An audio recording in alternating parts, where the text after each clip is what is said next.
and welcome to another week of Light to My Path, our 2025 Bible reading plan. This week, we are kicking off Paul's second letter to the Corinthians. This is actually one of Paul's longer letters. I think it's the third longest. It's most likely a letter that's comprised of one or two letters, maybe, that are squished together. It's not his second letter. There's actually like a bunch of letters. We only have two of them, 1st and 2nd Corinthians.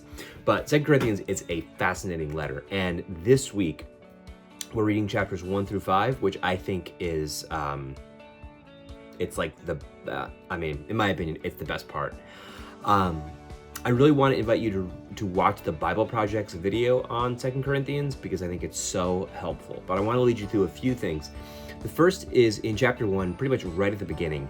Paul says something really, really important and foundational. It's so important for us that the sufferings that we've gone through and the consolation, the comfort that we have experienced from God, it is for our good, but we are comforted like that so that we can then go and comfort others who are dealing with the same kind of afflictions, the same sort of pain.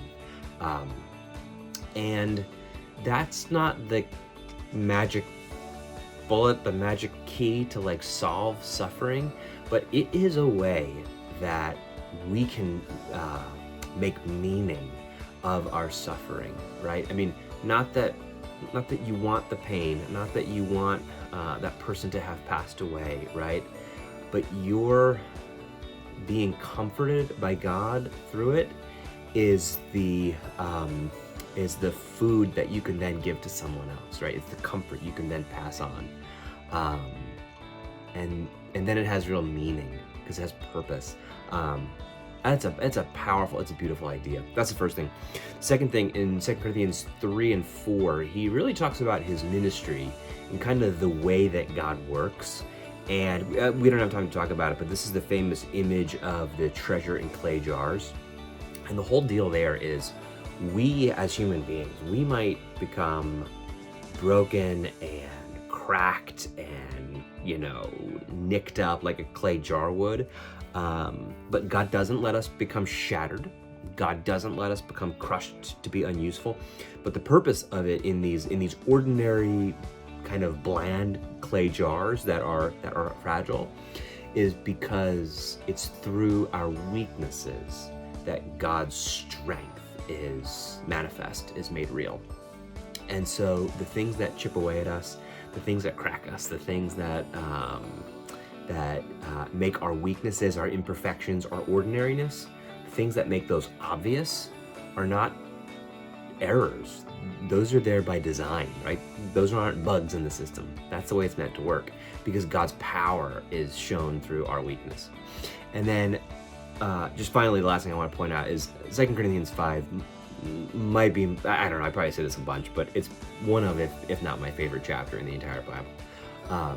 Especially, verses 11 through the end of it, it is just powerful what Paul is saying here about what God has done in and through Christ for the world.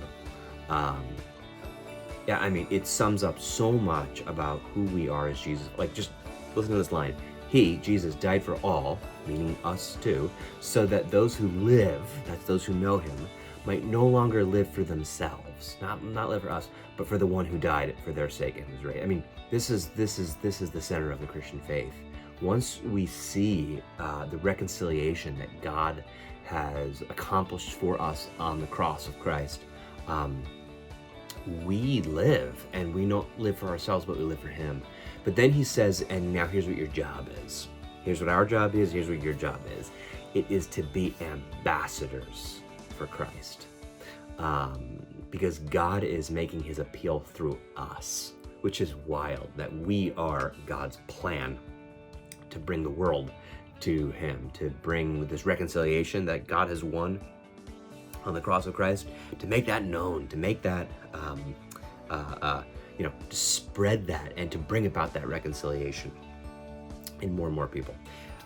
It's just awesome. Anyway, I hope you have a great week of reading. Come and talk to me if you have any questions. I'd love to, this is awesome stuff. I'd love to talk about this in great detail. But yeah, let me know. Have a great week of reading.